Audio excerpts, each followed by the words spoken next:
As histórias da aparição das latas, eu acredito que seja uma grande lenda, né? E que vai perdurar por muito tempo ainda, porque você ter uma prova concreta, ninguém ia mostrar que tinha realmente a lata. Então os boatos ficaram nisso,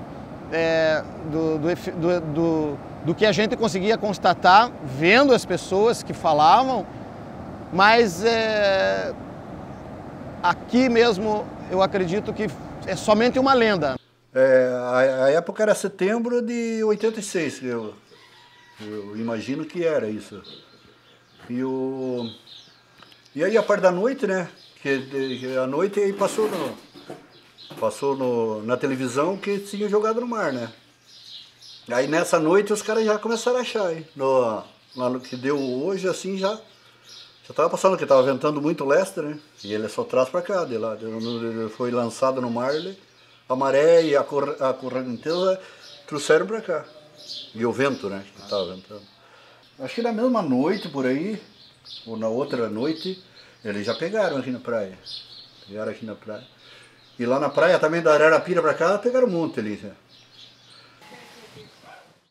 Já que vocês querem saber da época da lata, a época da lata foi uma época legal aqui, cara. Pô, de repente os pescadores anunciaram, pô, tá caindo, tá vindo uma coisa boa no mar, cara, uma coisa boa no mar. Eu digo, puta que pariu, o que é que eu vou fazer, né, cara? Pô. Sentei o pau na praia também, né, cara? Começou a encostar na praia, nós fomos pra praia deserta, eu também fui, já levei minha mochila, na minha mochila já levei o meu canivete de escoteiro, que tinha abridor de lata, tinha tudo. Já levei meu rango, porque eu sabia que a viagem é longa. Nessa noite eu naveguei o quê? Andei, era o quê? Andando, né? Navegando não, andando mesmo na praia, era uns 20 quilômetros por aí. Já tinha ido um pouco de gente na frente, mas a maré estava trazendo. Você tem que ver a hora da maré. Aí eu digo, puta, os caras estão indo na frente. Daqui a pouco ali na ressaca, alumiei com a lanterna assim. 1h mais ou menos da manhã. Aquela coisa brilhou e digo, puta que pariu, que beleza. Ali já vem uma. Peguei, fui mais para frente e brilhou outra. Peguei essas duas e já fui pro cômodo, né? Porque pô, a galera estava invadindo. Né? Pô, digo, Deus. Esse aqui já tá bom, quero ver só o que é. E eu tinha levado na minha mochila também papel de embrulho, tá ligado? Que papel de embrulho daquele negócio lá que... Lá passei o primeiro cômodo, no segundo cômodo tem o pé de abricó. Nós chamamos aqui abricoeiro, né, cara? Abricó mesmo. Uma árvore paradinha que nem... Pô, eu digo, é aqui mesmo. Isso já era o quê? Umas 3 horas da madrugada. Aí, porra, levei a lanterna toda acesinha, cheguei na máquina e digo, vou abrir essa coisa agora.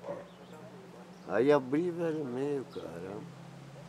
Passei a mão nele, vou experimentar, né, velho? Pô, primeira vez, digo, vou experimentar, todo mundo diz que é pra fumar, porra. Ali eu preparei tudo, abri ele tudo, enrolei ali naquele papel de coisa. Isso já devia ser perto das 4 horas da manhã. Arrei as mochilas, tudo.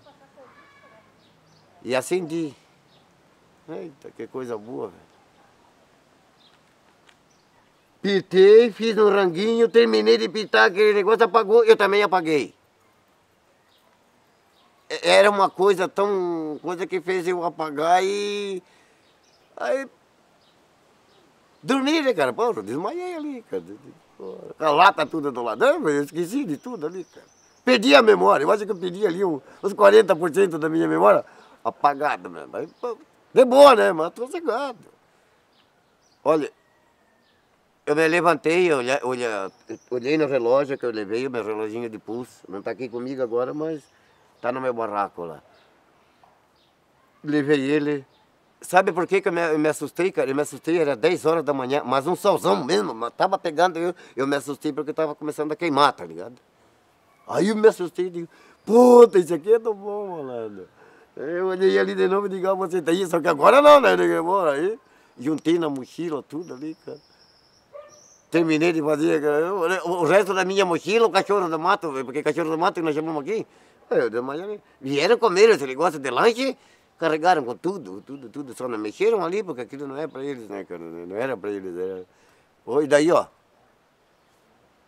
botei tudo na minha mochila, eu tirei minha roupa, fiquei só de bermuda e o resto eu não conto nada, tá ligado?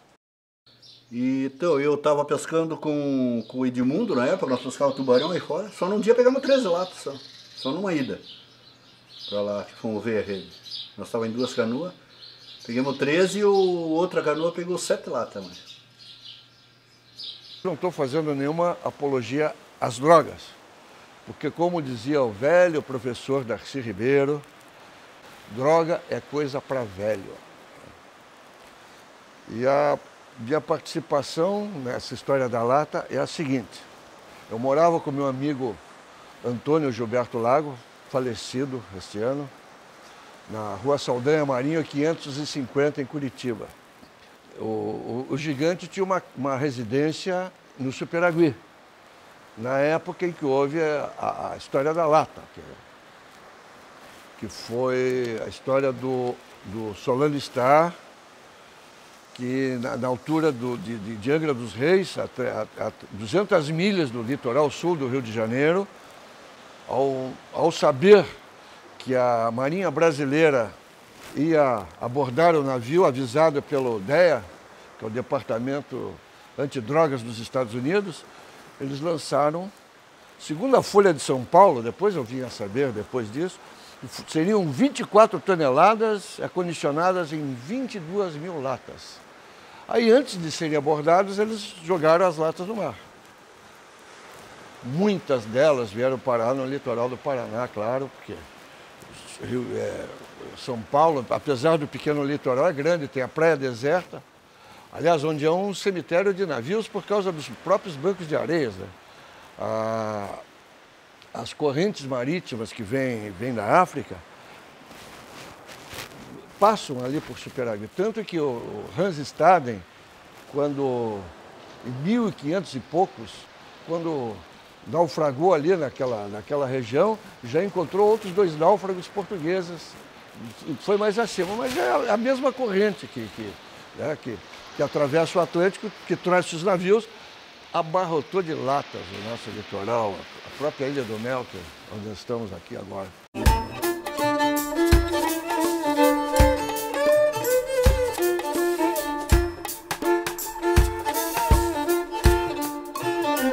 Para a comunidade foi surpresa, muito pouco conhecida, era raro quem conhecia. E um pescador que achou a primeira lata, né? Isso era no mês de maio, mês de junho, época das tainhas. Aí ela tinha uma coroa grande aqui na frente, né? Um banco de areia. Ele foi capturar umas tainhas lá com umas tarrafas. E do nada aí ele achou uma lata, mas ele nem também sabia que era maconha, né? Olha, nós estávamos jogando futebol ali no campo, nosso campinho que nós temos aí do lado. Aí chegou 2 rapazes que estavam numa coroa que tem ali pescando. Aí chegaram lá no campo e levaram uma lata lá de 1,6 kg, assim, com um rótulo de Neston, igual uma lata de Neston mesmo.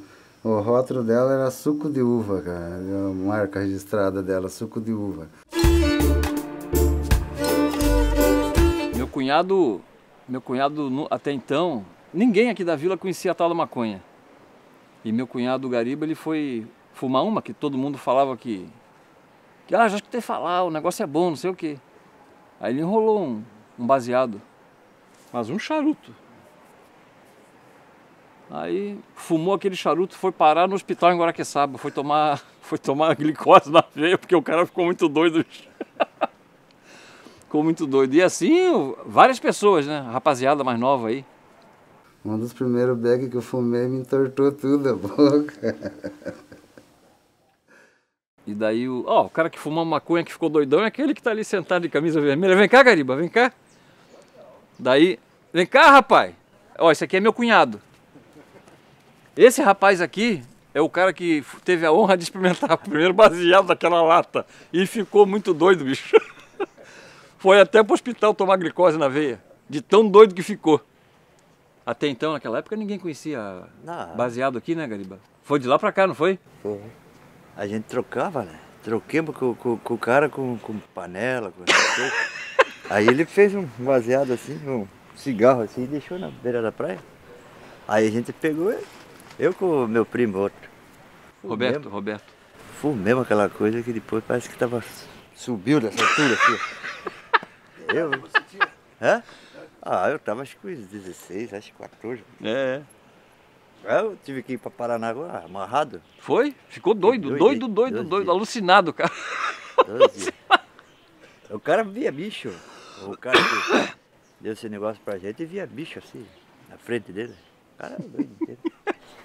A gente tá chegando na praia, eu também vou achar uma. Peguei um barquinho aqui, passei na outra praia de lá. À noite com uma lanterna. Capturei 16 latas daquela. Falei, meu caraca. E um dia eu tava aqui na nossa costa, aqui arrastando camarão. E num arrasto veio 8 latas. Dessa erva, né? E passava na televisão que se você achasse uma lata daquela erva na época, era para entregar na delegacia da Polícia Civil mais próxima ou delegacia da Polícia Federal. E assim eu botei no porão da geladeira e fui. Trabalhei os dias que tinha que trabalhar. Quando cheguei em Paranaguá, fui lá na Polícia Federal para entregar as latas. Essas 8 latas que eu tinha achado. Aí os caras da Polícia Federal, veio 2 agentes comigo para pegar as latas no barco, chegou no barco, só tinha 7. Só tinha 7 latas e daí os homens quiseram me prender porque só tinha 7 latas. E eu tinha falado que era 8, né? E era 8. Alguém do barco, alguém de fora do barco, sabia das latas, foi lá e pegou uma. E ficou a marca certinho no gelo, do abaulado da lata. Né? Não tinha como eu falar que era 7, porque eu tinha falado 8, né? Daí foi uma sessão, bicho. Já queriam me algemar no barco mesmo. Essa foi a paga. Mas aí nunca mais eu levei também. Olha que achamos algumas, hein? Porque aquela época que eu achei essas 8 latas, tava começando a chegar pra cá. Nossa, aqui o pessoal achou lata doidado, encalhado na praia, tudo que era jeito aí. Mas daí desde então, depois de muito conversar, aí me liberaram, mas nunca mais levei. Achei várias.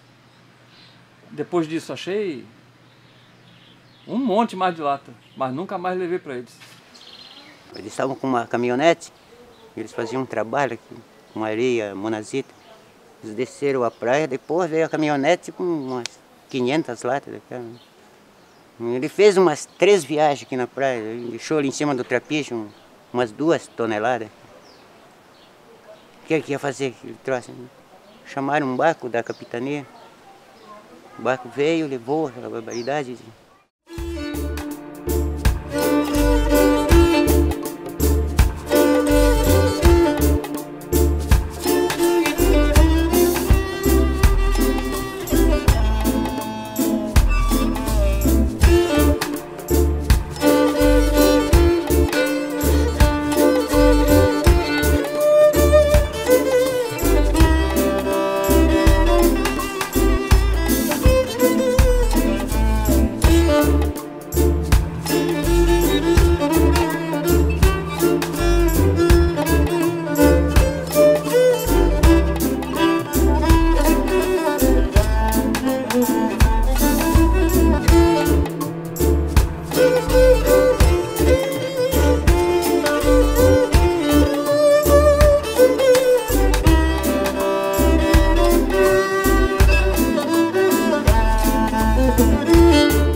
Aí foi o movimento da galera, rapaz, um corre-corre aí, todo mundo ia para um lado, para outro. Né?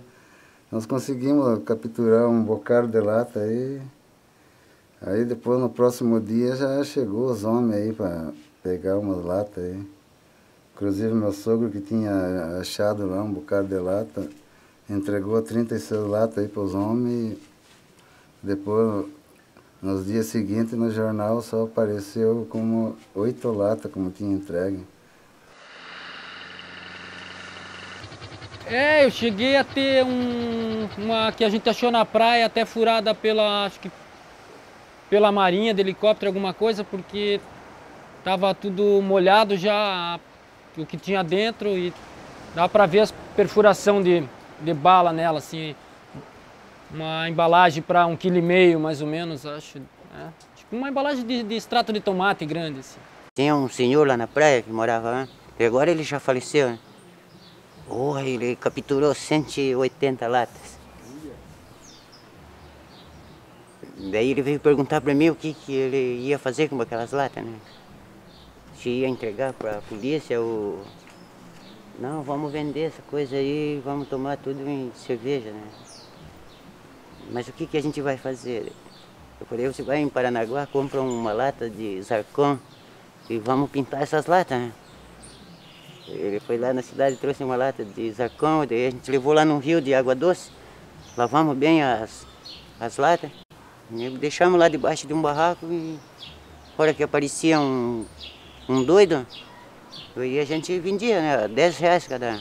E a molecada foi fumando, foi gostando, alguns pirou que ela fazia pirar mesmo. Daí depois, hoje não existe mais aqui.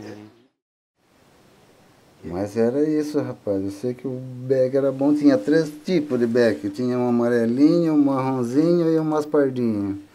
Mas o amarelinho era muito 10 mesmo, show.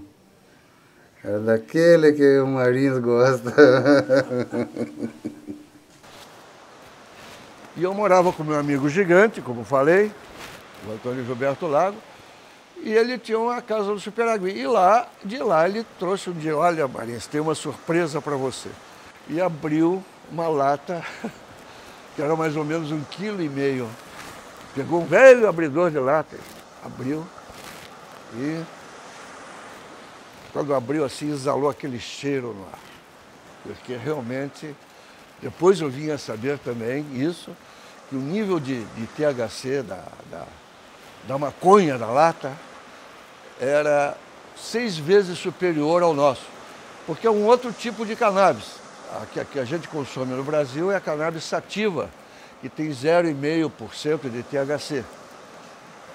Essa era a índica, que a THC de 3, segundo estudos comprovados já aí, que eu não vou falar agora.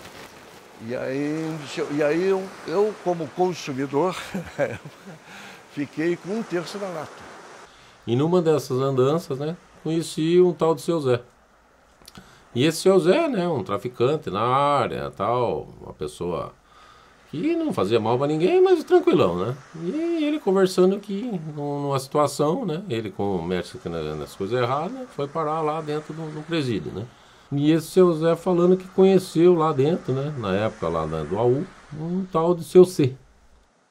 Numa dessas conversas, o Seu C, né, ele estava dizendo que ele era um químico, que fazia, né, a confecção lá das drogas, né, e conversando sobre o negócio da lata, né, na época, né, tinha recém acontecido, né, isso era ano 90, e o negócio da lata foi em 88, então esse Seu C falando que todo mundo tinha, né, essa história dessa, né, lata que foi jogada aí no Mar do Sul do Brasil, uma história, mas na verdade, criminalmente falando, né, entre eles lá, tem uma outra suposição. O que seria isso?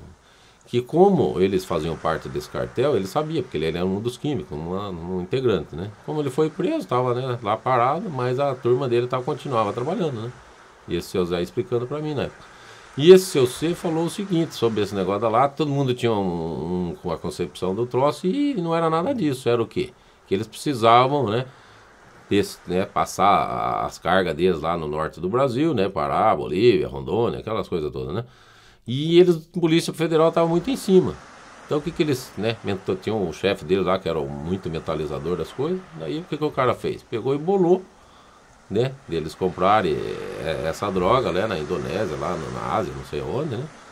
E aí, como eles já tinham conhecimento dos cartéis, ficou fácil para comprar esse negócio e trazer, né, para o Rio de Janeiro, Santos ali, não sei direito a história.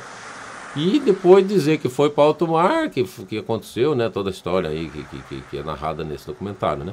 Mas a verdade é o que eles queriam fazer, soltar essas latas no sul do Brasil, que as correntes marítimas iam trazer para o sul, E ia acontecer o quê? As polícias iam ter que combater, porque é muita, né? 22 mil latas, não sei, dá quase 30 toneladas aí de maconha espalhada aí. Então, a consequência que ia dar isso. Então, o que aconteceu? Os policiais saíram de lá de cima, né? Do norte do Brasil e vieram fazer a operação de repreensão a essas latas que foi jogada, né? Para nós foi uma boa, viu? Olha, me sinto privilegiado de um navio de bag, agora estou esperando um avião de branca. É isso aí. Até hoje deve ter lado enterrada pela beira do Combro aí na praia. Aí. Neguinho enterrava e esquecia.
A coroa imperial, como política de defesa do nosso litoral, decidiu construir fortalezas ao longo da costa brasileira.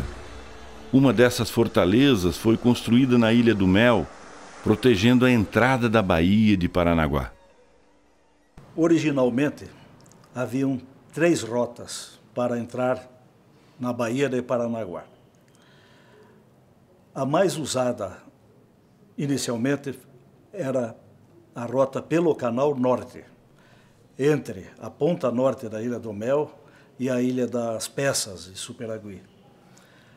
Mais tarde, começou a ser usada com sucesso o Canal Sueste, que passa pela ponta sul da Ilha do Mel, junto ao Farol das Conchas, onde hoje está o farol, mas era uma entrada perigosa, que durante muitos anos foi a mais usada, pela estreita faixa que tem, entre a Ilha do Mel e a Ilha das Palmas, onde logo adiante o barco fazia uma grande cambada a boroeste para entrar definitivamente na rota reta até Paranaguá. Definiu-se, então, através da observação de Afonso Botelho, que o melhor lugar seria no Morro da Baleia, onde hoje ela está. Essa fortaleza, até o episódio Cormorã, 1850, ela nunca precisou ser usada, porque nunca embarcação nenhuma ousou passar em sua frente. O Cormorã era um cruzador inglês com armação, o modelo dele era Slooper. Bom, o meu interesse pelo Cormorã começou com uma matéria que foi feita pelo Ulisses Yadushinsky, né, acho que foi para a TV Paranaense, fez nos anos daquilo, que era sobre a história, até o título era O Dia que Paranaguá Declarou Guerra à Inglaterra.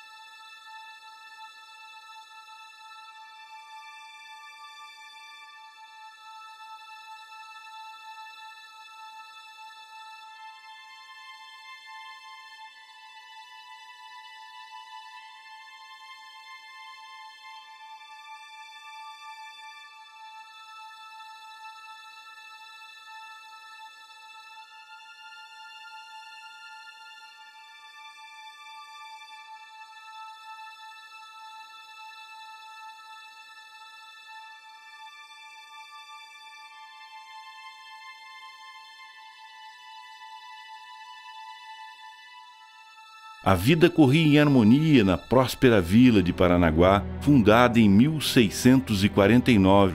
HMS Cormorã era o nome do navio misto a vela, 3 mastros e vapor, impulsionado com rodas laterais. Deslocava 1.057 toneladas, armado com algumas peças de rodízio e com canhões de calibre 80, era tripulado por 145 homens, e a sua missão era capturar navios negreiros em pleno mar. Na manhã de 29 de junho de 1850, com o pretexto de refrescar-se, adentrou a Baía de Paranaguá e fundeou no Porto do Alemão. Na enseada da Cutinga estavam ancorados vários navios mercantes, entre eles o Donana, o Sereia, o Astro e a Galera Campeadora. Estes 4 navios foram abordados pela tripulação do cruzador britânico. José Francisco do Nascimento, o comandante do Astro, para evitar o aprisionamento do seu brigue, abriu um rombo em seu casco e afundou diante dos ingleses. Herbert Schomberg, o capitão do navio Cormorã, aprisionou as embarcações Donana, Sereia e Campeadora por suspeitar serem elas usadas no tráfico de escravos. Após pernoitar na ilha da Cutinga, seguiu com elas a reboque em direção à saída da Baía de Paranaguá. A população local ficou indignada com este acontecimento. As autoridades lavaram as mãos, mas alguns populares decidiram agir. 26 cidadãos partiram à noite, na escuridão, em pequenas embarcações para a fortaleza da Ilha do Mel. De manhã apresentaram-se ao comandante, o capitão Joaquim Ferreira Barbosa. Um ofício do juiz de Paranaguá autorizou a iniciativa de barrar a saída do navio Cormorã. E logo ao amanhecer, com a passagem dos navios, no período da manhã, que eu não posso precisar a hora, é estabelecido o combate. Há um tiro de advertência, a nave inglesa não recebe o interlocutor da fortaleza, respondendo com agressividade. Inicia os incidentes que vão culminar com a morte de um marinheiro inglês, a danificação parcial do navio principal e o afundamento de um dos navios. Isto, o capitão do navio inglês se desloca do local do combate, após quase 1h30 de tiro. O silenciamento da fortaleza se faz também, e as baixas do nosso lado praticamente parece que, se não me engano, uma pessoa só na Fortaleza da Barra. Mas é um combate, vamos dizer, de 2 a 3 horas. Presume-se mais ou menos isso. Lavagem da honra do cidadão brasileiro mediante a invasão mal compreendida e, ao mesmo tempo, o espírito autoritário do comandante inglês. Podemos dizer que a cidade de Paranaguá, as ruas de Paranaguá foram totalmente calçadas, as principais, com pedras oriundas da África. Essas pedras são pedras chatas e mais ou menos com diâmetro de 40 a 50 centímetros, e elas serviam de laço para os navios. A carga humana é muito leve e para fazer o equilíbrio precisava de um peso que tornasse fácil a flutuação para a navegação. Bom, nesta pintura que eu vou fazer do episódio Cormorã, eu acho que uma coisa interessante tanto quanto os navios, né, é o canhão da Ilha do Mel, que ele foi, né, conta-se, né, que foi a única vez que esse canhão foi disparado, né, até hoje foi o que foi usado, foi nesse episódio, né. Então eu acho legal começar, eu acho que assim, o primeiro plano na pintura, em primeiro plano vai estar o canhão da Ilha do Mel, né. Eu acho que é um momento histórico de heroísmo e de represália a um ato impulsivo e autoritário da Marinha Inglesa. Só que faltava o conhecimento dos cidadãos que isso era lei. E por ser lei, deveria ser cumprida. E a apreensão foi feita regularmente como deveria ser feita. Isso estava em vigência de 1830. É um momento, vamos dizer, de heroísmo, de até romantismo histórico que a população, através de seus jovens, levado pela impulsão do momento e da própria mocidade, se atiram em defesa da pátria. Porque isto vinha acabar com o comércio da cidade, que se não era justo, ou se não era claro, pelo menos era real. E o nosso universo não cabia leis externas, e sim o momento interno que a cidade vivia. E houve essa represália contra o poder constituído exterior, que oprimia a nação brasileira através de acabar ao tráfico negreiro em toda a América do Sul, o Atlântico Sul.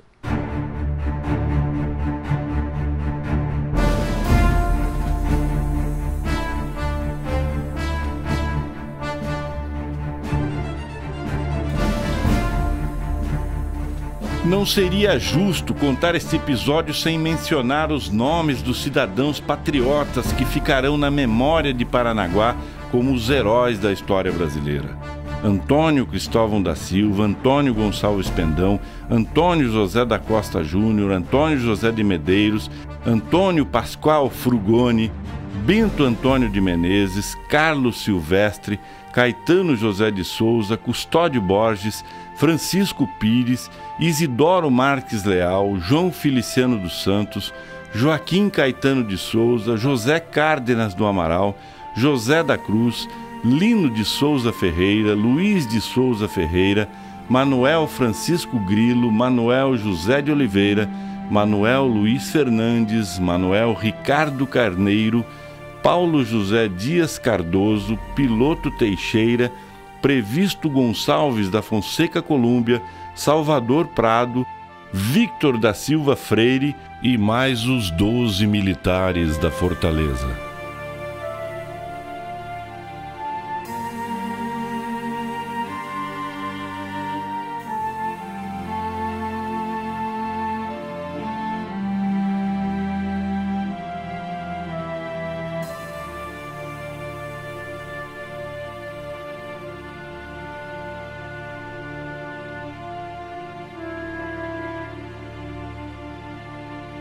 O Vidor Pardinho, portanto, em 1720, quando chegou a Paranaguá, ele encontrou esse fato, o caso do afundamento desse navio pirata.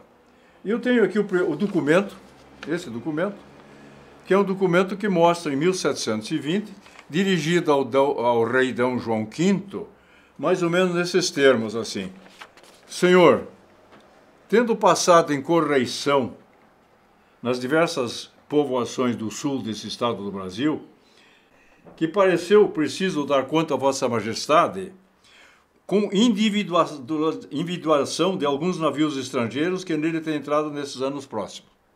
Em março de 1718, aí ele entra no assunto, entrou nesse ponto de Paranaguá um francês de Saint-Malo. Francês de Saint-Malo quer dizer um francês originário da Normandia, na França, porque ele nasceu em Saint-Malo. Ele era francês, portanto, de Saint-Malo. De 18 peças, 18 canhões. Ele, na ocasião, achou que eram 18 canhões. Eram muito mais, eram 60 e poucos canhões. Mas achou que o barco tinha apenas 18 canhões e 67 pessoas. A tomar refresco. O que era tomar refresco? Era refrescar-se. Era obter mantimentos, era obter água, tudo para fazer o retorno às suas origens. O qual vinha do Mar do Sul, onde tinha andado, vejam bem, havia tempos em negócios, quer dizer, em roubos no mar, e de lá veio fugindo, como fizeram outros entre sua companhia, e o capitão dele se chamava Bocage. Em 1960, ainda solteiro, fui morar em Paranaguá comandar o Corpo de Bombeiro. Após alguns anos de estar lá já comandando o Corpo Bombeiro, apareceram dois senhores pesquisadores com documentação e autorizações para pesquisa para localizar aonde tinha afundado um navio pirata. que foi na Ponta da Cruz, na Ilha da Cutinga. Há que se definir aqui duas coisas, o que é o pirata e o que é o corsário. O pirata tem uma notação, o corsário tem outra. O corsário é um pirata que tem uma carta de corso. Isso é uma carta do rei, em que ele vai, com aquela carta, ele vai afundar, vai apressar navios de outras nacionalidades, ficar com o recurso que tem lá, com todo o patrimônio, e uma parte é do rei. Então é uma espécie de um funcionário do próprio rei. Enquanto que o pirata não, o pirata é para seu próprio benefício.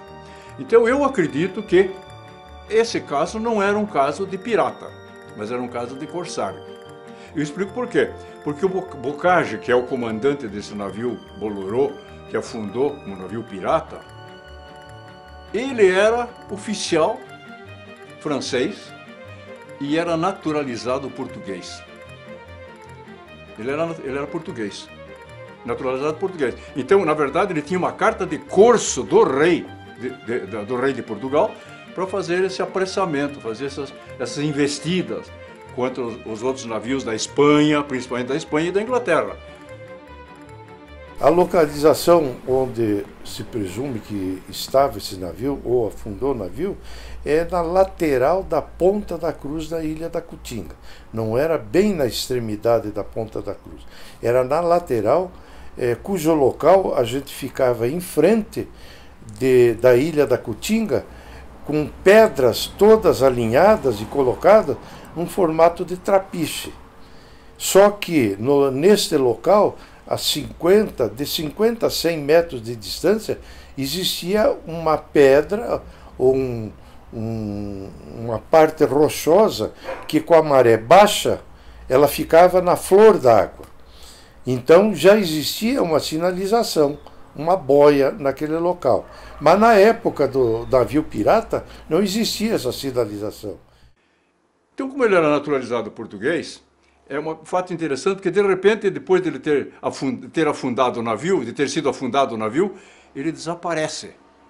Não se encontra nem no Arquivo Nacional, nem na Bahia, nem no Rio de Janeiro, nem em Santos, nenhuma informação sobre ele, porque ele era português, quer dizer, quando ele chegou na corte, mandaram ele embora. Você é português, ele era corso.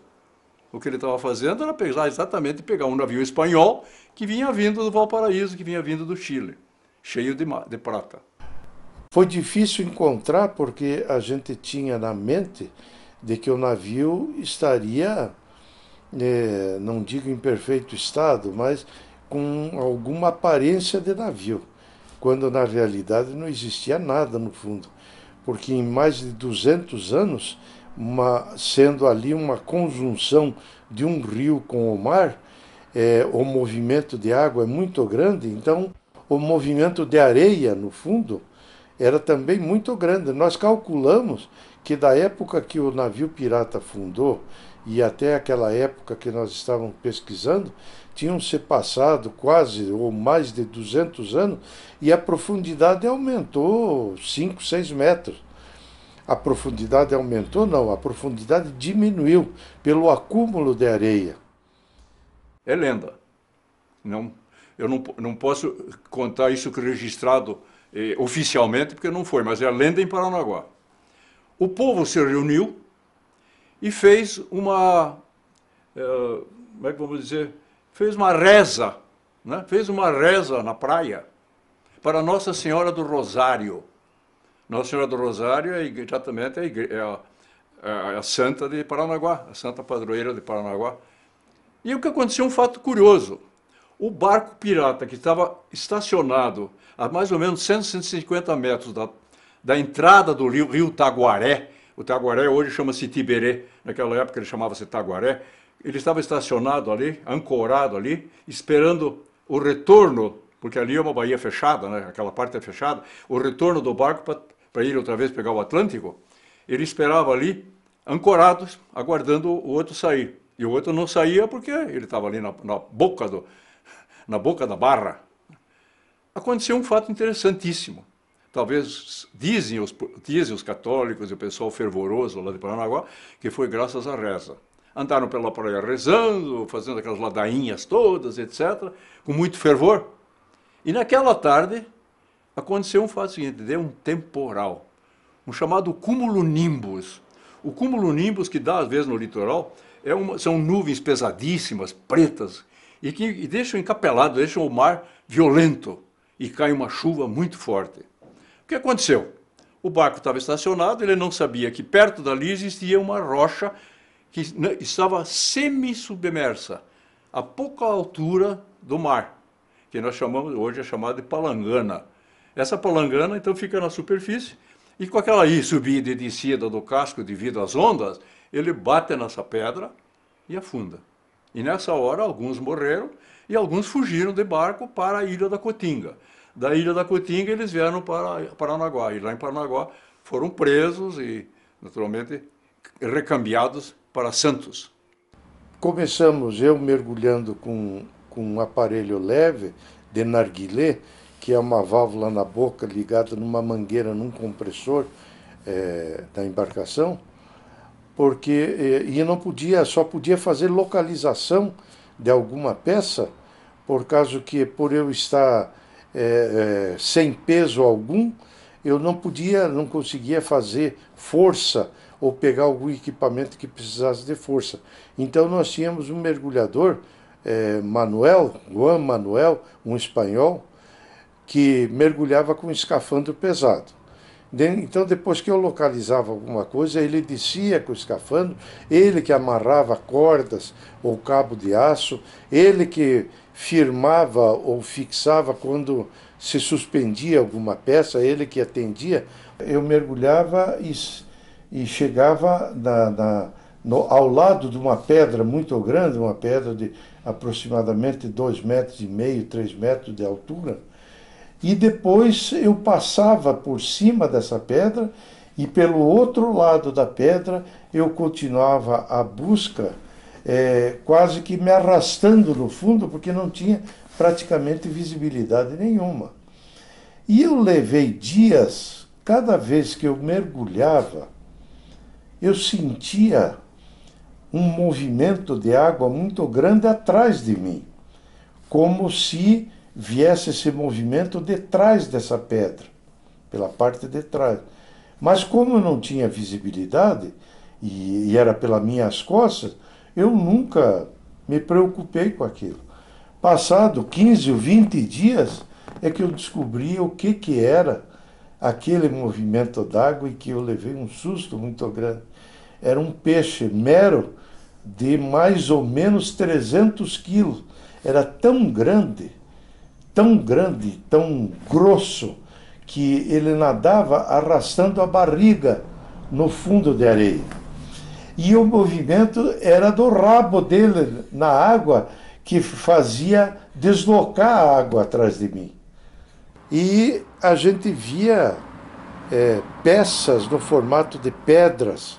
Então a gente levou mais de um mês passando por cima dessas ditas pedras e não imaginava que ali eram canhões cobertos por uma craca. Mas ainda existia dentro dos canhões pólvora derretida. Derretida, estava líquida já. Aquele óleo esverdeado e o cheiro de pólvora. E foi encontrado cachimbos, foram encontrados balas de canhão, ou balins, foi encontrado uma espécie de um apá, que era para carregar com pólvora pela boca do canhão, e foram encontrados canhões pequenos, que deveriam ter um uso quase que portátil, um canhão de 1 metro de comprimento, que poderia, quem sabe, ser deslocado dentro do navio.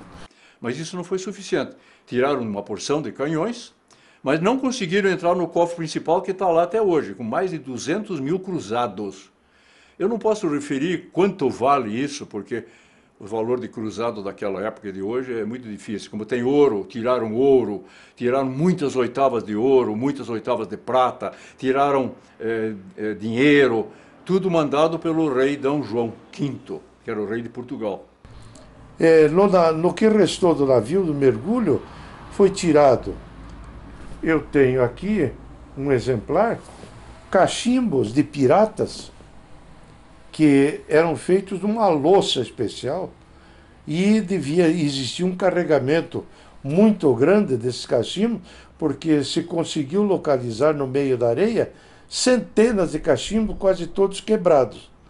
E esse aqui era inteiro, e depois, na minha mão, é que aconteceu de quebrar, e ele então está nessa posição. Era um cachimbo original, usado pelos piratas, ou usados por outras pessoas daquela época. No meio das balas de canhão do depósito, existia uma santa.